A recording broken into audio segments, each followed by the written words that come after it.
This is a VDO Ninja tutorial.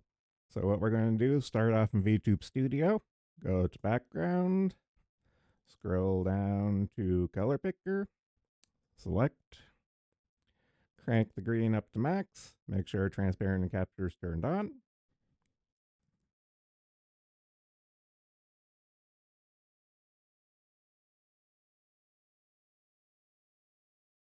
Jump over to VDO Ninja.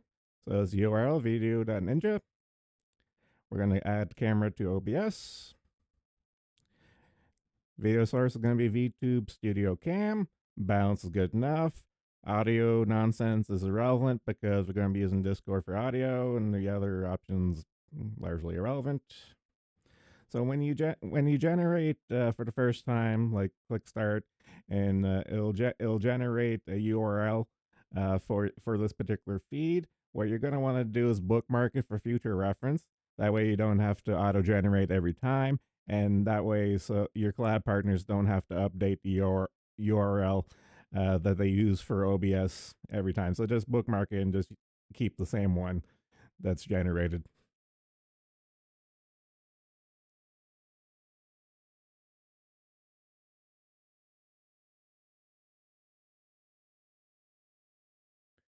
Okay, so in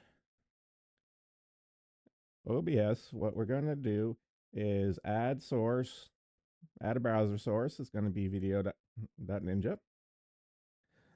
So whatever URL your partner gives you, this is you put in URL with 920 by 1080, blah blah blah. Control audio via OBS, not relevant because we're going to be controlling audio via Discord, custom CSS, default's okay. Here's the little tricky. This is where the quote unquote tricky bit starts in. So what we're gonna do is go to filters, add a effect filter, chroma key, green. Now if your model is different, if your model uses the chroma key green and you don't want to crop it out, you can just use like blue or red and or magenta or whatever and stuff. OBS will give you the option to select pre-select chroma keys one. The green's the most common one.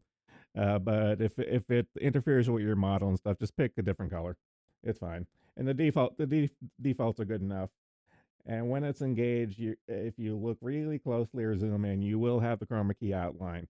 That's why for normal streams, I don't have the green background turned on in VTube Studio. But for collabs, this is good enough. So when you're done the collab, you can just go back to your regular transparent background in VTube Studio. Now, once you have your chroma key added, one little thing I've noticed is that VDO Ninja will has some issues for positioning, and the chroma key cropping is not perfect. So gotta go to transform, edit transform. Uh, so what I've noticed is that the chroma key does not do around the edges sometimes.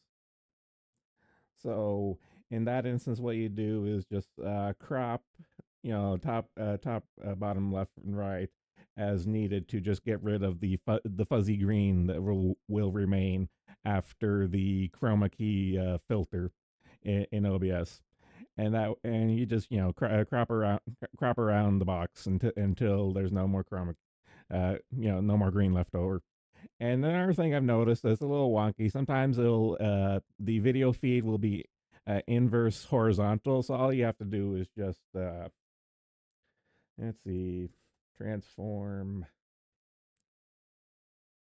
Uh, flip horizontal if you have to. Like leaning left and right. If you notice it's off, just flip it. It's not that big of a deal. And then after that, that should be everything. It's not that hard, and it takes like maybe like 5-10 minutes tops to set up before a stream for the first time, and after that, they're barring any major updates, like the settings should be fine going forward. So that's pretty much all there is when it comes to setting up a VDO Ninja collab using VTube Studio. that that way we don't have to pay VTube Studio for the collab function. This is a good enough cheap and free workaround. So that's why I use with Emprice for our collab, and that's why I'm gonna use going. That's why I'm using going forward. So yeah, that's that. Thank you for coming to my TED Talk.